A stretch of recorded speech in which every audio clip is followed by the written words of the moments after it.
How anxious are you to see what the guys look like against somebody else who's running different stuff, and you have to defend things you guys haven't been planning, you guys seen much in practice? No, I'm really excited about getting out there on the floor and playing against an unbelievable opponent in Johnson C. Smith. It's an emotional game for me because that's where my parents went to school, and so that's why we're playing them. And so, but I'm really excited for our guys to get back out there on the floor.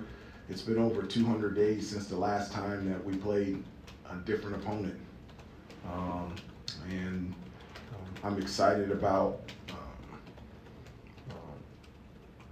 our improvement, the things that we've been working on, the things that we want to get better at, and just giving them an opportunity to be out in front of a crowd. And it also signifies that the season is, in terms of the regular season, is really close, and that's something that I'm really excited about. If I can ask a quick follow-up. Seeing Pete and Armando playing together, how long do you think it's going to take before you have a really good idea of exactly how they complement? I have a great idea of how they're going to complement each other already. You know, they've been together for the last three and a half months, and specifically in practice, have put them together because in the 4 years that Armando has been here, he's had 4 different running mates. And so it was really important for him and Pete to be able to develop that type of chemistry. And I love the way that they work together. Their skills complement each other. They enjoy being on the floor together. It just works. And I'm excited for everybody to be able to see that tomorrow. Hubert, C.L. Brown, in what ways have you seen Armando grow? He talked about it at Media Day, his freshman year, sometimes feeling like he couldn't play at this level, and if he should even transfer back then to where he is now. Well, every year he just continues to improve. Specifically from last year to this year, defensively, his intensity, the way that he's guarding ball screens, he's always been able to guard guards out on the perimeter. So I feel like from a defensive standpoint, he's much improved, even though I thought he was really good last year. But his attention to detail, his effort, his enthusiasm out there on the floor, having that every day at practice from an experienced player is extremely valuable. I think from an offensive standpoint, he's gotten better handling the basketball. A lot of times when he gets a rebound in practice, I allow him to bring up the basketball, and he makes good instinctive plays. And I think that's something that he hasn't done in the past that I feel very comfortable with him doing this season.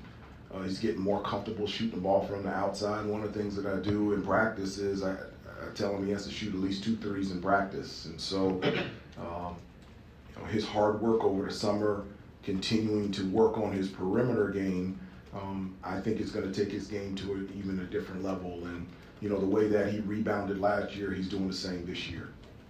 Awesome. Shelby Swanson, Daily Tar Heel. I also had a question about Armando. So he was talking at the ACC tip-off, kind of joking that Roy and now he says that you guys get on him the hardest out of any player. Do you agree? I don't know about that. Yeah. Could you just talk about how, I guess if you don't agree with that, how hard do you think you are on Armando, and what about his character allows you to hold him accountable? Well, one of the things that I always tell the players is it's a good thing that a coach talks to you. When a coach doesn't say anything to you, I think as a player you should be worried. The worst year that I had was a year where a coach didn't say anything to me. And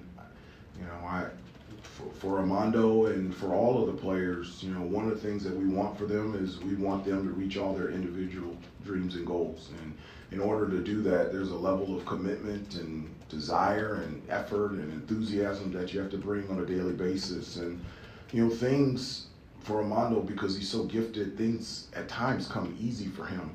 One of the things that I always tell the players is that every player goes through this, whether it's in high school, college, or the NBA. You're always going to reach a level where everybody can do the same things that you can do. So when that happens, not if, when that happens, how are you going to differentiate yourself against the other player that can do the same things that you can do? And it's going to be the attention to detail, the fundamentals, and the hard work, and that's something that we talk to Armando a lot all the time. Coach Davis, Ross Martin, Inside Carolina. On the topic of Pete Nance, kind of makes his debut, I guess, tomorrow, one of a few debuts. Have you been surprised by anything from him in terms of how he's played, what he's done, based on what you thought about him coming in? No, from a basketball standpoint, I haven't been surprised at all. I mean, he's an accomplished player. He had an unbelievable career at Northwestern for 4 years, and at 6'11". You know what I am surprised? I'm surprised he's with us and he's not in the NBA. Where basketball is at right now with mobile bigs that are super skilled and can do a number of things on both ends of the floor, he fits the type perfectly. I mean, he's 6'11", he can guard 1 through 5. When he rebounds the basketball, he brings the ball up the floor. From an offensive standpoint, he can score in a post, attack the offensive glass, but he's an unbelievable passer and screener, and he shot 45% from 3 last year at Northwestern, so he can shoot the ball from the outside. Probably the thing that is amazing, not surprising, but is amazing to me is he's only been here, and this is the only way that it reminds me of Brady. He's only been here 3.5 months, and it feels like he's been here for 4 years. The relationships that he has with the coaches and his teammates, it's been seamless. It really has. And so to think that 4 months ago I never had talked to or met Pete Nance, and now I can't imagine him never being here, or never coaching him, or him not being a part of my life, that just, I couldn't imagine that. Is there a way to scout that personality dynamic that you think will mesh No. in the short amount of time? No, and that's the cool thing about it. No. I mean, Brady, he hadn't lived anywhere other than Oklahoma before he came here. He didn't even take a campus visit. Yeah. I talked to him on a Tuesday. He committed on a Friday. I didn't know, I knew the game, but I didn't know the person. I knew Pete the game, but I didn't know all the person. I mean, obviously we've had conversations, and he came on a visit, and we were able to spend time together, but you just never know. And it hasn't been good. It's been unbelievably great. Hubert, Brendan Marks from The Athletic. One similar question to CL, but about Caleb. Just from the point that he was at, at the start of last season, trying to, reestablish himself, regain his confidence. How much growth have you seen from him mentality-wise since then, and also just in terms of his offensive game and rounding himself out? Well, I mean, Caleb, he continues to improve every year, but the Caleb this year doesn't even compare to the Caleb last year. There's a number of areas that I feel like that he's improved a lot. I think on the first part, from a defensive standpoint, I think he can be a lockdown defender. And his ability, his athleticism and size at the wing position, he can do a number of things, and he can change and affect the game on the defensive end. And I really feel like coming into this year, he really has a full understanding of that. From an offensive standpoint, he can score anytime, anywhere, with the ball, without the ball in his hands. But one of the things that I have challenged him, and I really believe in this, is I think he can lead the ACC in assists. His ability to create shots, not only for himself, but for others, is a gift that he has. And I've really encouraged him to use that gift consistently out there on the floor. But this is a thing that you get when you have returning players and you have consistency in terms of guys coming back. Like, Caleb is like my second voice. Like, he's talking to the teammates. He's echoing, or even before I say something, saying it to the guys exactly before I say it. And so having that type of leadership, and then you combine that with his gifts out there on the floor, I just do. I love coaching Caleb. I just do. And I want things to work out for him, and I want him to have just another unbelievable season. And I had a question about another returning player, Leaky Black. In a recent Chapelboro story, he talked about how when Roy retired, he was kind of considering some different options, potentially transferring, but he knew that when you were named the head coach, it was like a given that he was going to return to Carolina. Just talked about kind of the passion that you guys both share for the university. And I just wanted to ask, how your relationship with him has evolved over the years, especially this last year with you taking over the helm. Well, the relationships piece with the players, it really hasn't changed from being an assistant coach to the head coach. Just to give you guys some insight, they were over my house yesterday. We had a pumpkin carving contest, and over half the guys didn't. This is the first time they ever carved a pumpkin. And if we put them in specific teams, we had all of our kids be the judges. Armando, tell him he came in last. Okay, he came in last, and Seth and RJ came in first place, and so in terms of relationships, that hasn't changed at all. I've always told the guys, I can't coach you unless I know you, and you can't play for me unless you know me. And so the only way that I can get to know you and you can get to know me is we got to spend a lot of time together. And so I don't know how to do it any other way. My relationship with Leaky is very special, but I have special relationships with everybody on the teams because that's at the top of the list of why I do this job and why it's so enjoyable is relationships that I have with each one of the players.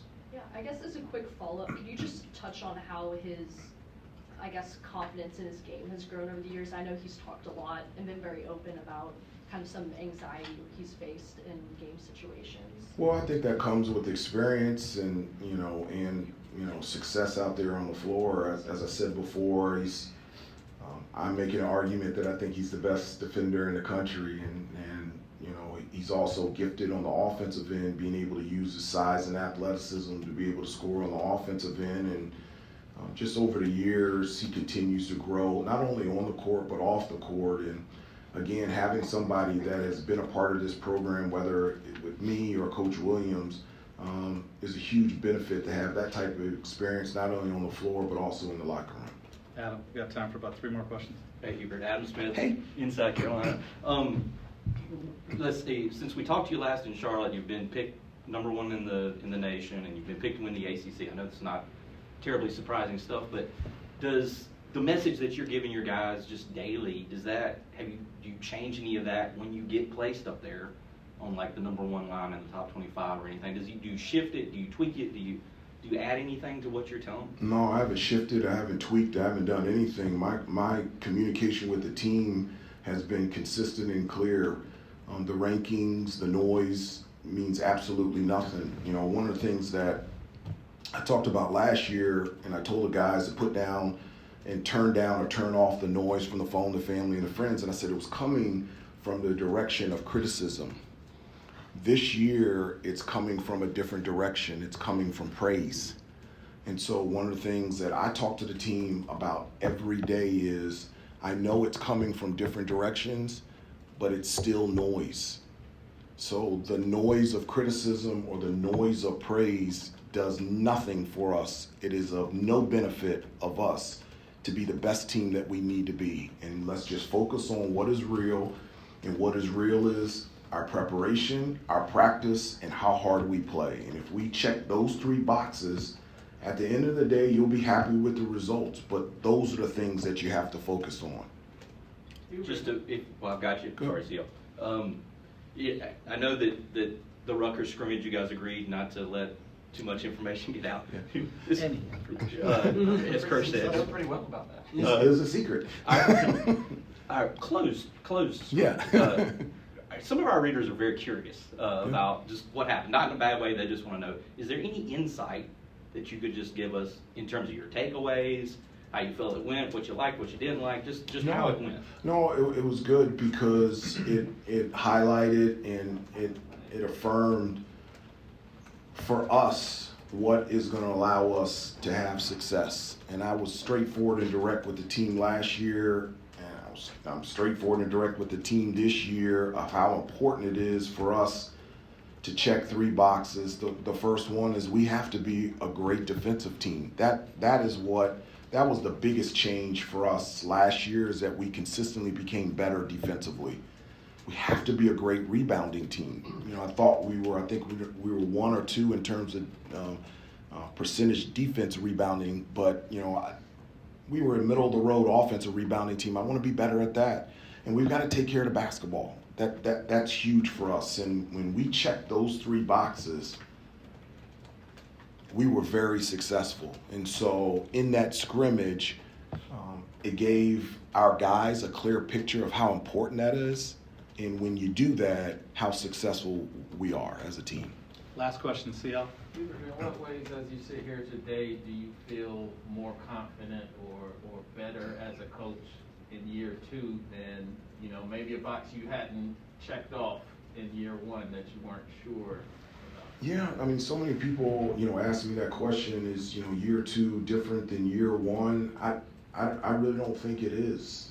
You know, I've only been a head coach for 1 year, and right now I'm still in a position of listening and learning, and I've talked about I love being in that position to listen and to learn, and I have a lot to listen to, and I have a lot to learn as a head coach.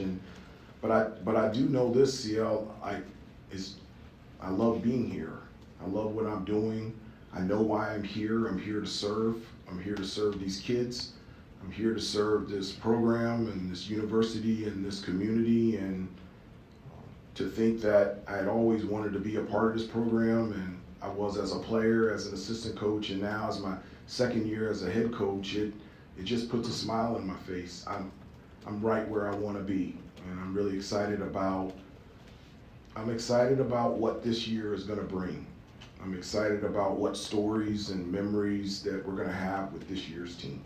Coach, thank you. We'll get Pete right in here. Thanks, Coach. Need everybody to film.